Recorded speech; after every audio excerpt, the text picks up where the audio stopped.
Bank Independent has been such a great partner because not only are they taking the stress of the finances off of our plate, but they're investing in us as we're investing in them. And I think that is a strong partnership. The spirit of what Bank Independent does is right there in the name. From the Tennessee Valley Weather Channel, this is your weather tonight. Well, good Wednesday evening. Taylor Plott here from the Tennessee Valley Weather Center with a final look at your forecast on this Wednesday going into Thursday. A cool evening tonight. It's not as cold as what we've seen the past few nights, so no frost or freeze expected. We are tracking, though, the chance at showers and storms tomorrow. Some of those could be strong or even severe. Here's your forecast for tonight. Lows dropping down into the upper 40s and lower 50s. Notice that cloud cover continuing to increase as we head throughout the remainder of the night tonight, so that's going to keep our temperatures from dropping too much. Tomorrow, we're going to get a lot warmer. Temperatures back up into the lower, maybe even mid 70s out there. But notice once we get in the afternoon hours, you start to see those rain chances start to increase, about a 50-50 shot tomorrow across the area. And some of those could be strong or even severe. I'll get to that here shortly. Our temperature trend over the next several days.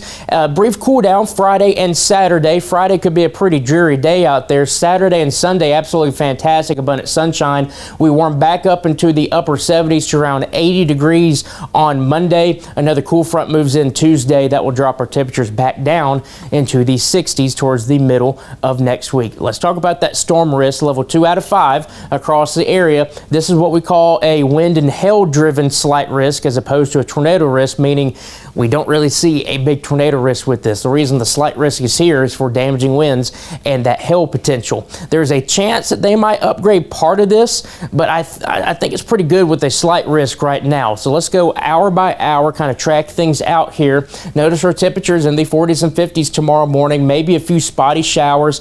I can't rule out a rumble of thunder during the morning time frame, but nothing significant with this. It's until we get into the afternoon and evening hours when we'll really have to start watching the radar. At noon, most places should be dry. There could be a spotty shower that starts to develop. Notice your temperatures getting back up into the 70s, and then boom, just like that, there you go. Showers and storms just start to develop across the area. Again, this is model data, so don't think that this is exactly where this storm activity is going to be. This could be over here, this could be down here, but this is just an idea that there will be showers and storms that start to develop.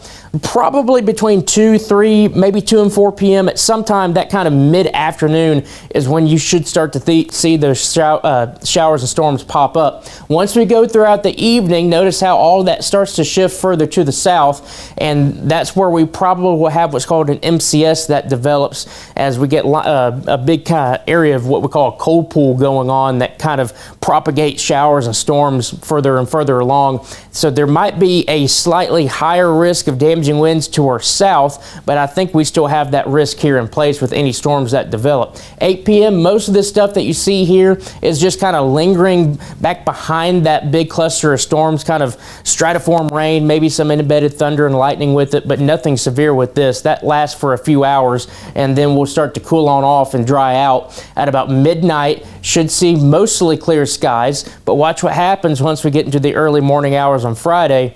You start to see those clouds creep back on in across the area. We get some wraparound moisture, and that should set the stage for what I think might end up being a pretty dreary day on Friday with just some lingering clouds and showers. There will be peaks of sun, but it might not be the best perfect or a good day out there weather-wise. Tornado risk, like I mentioned, is on the lower end of things. I don't really think we'll have to worry about that too much, but we'll just keep an eye on the radar just in case.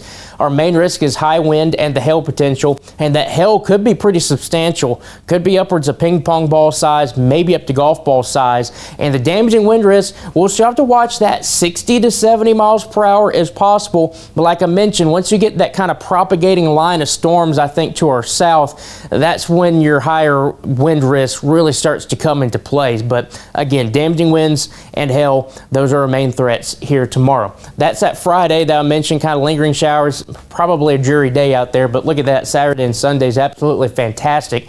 Temperatures lower 60s Saturday, lower 70s on Sunday, back up to around 80 on Monday. Then we have another cold front moving in on Tuesday that brings a small chance of a shower, and then we cool right back down. That's a look at your latest forecast. Ben Luna will be in with the morning forecast and another look at our storm chances.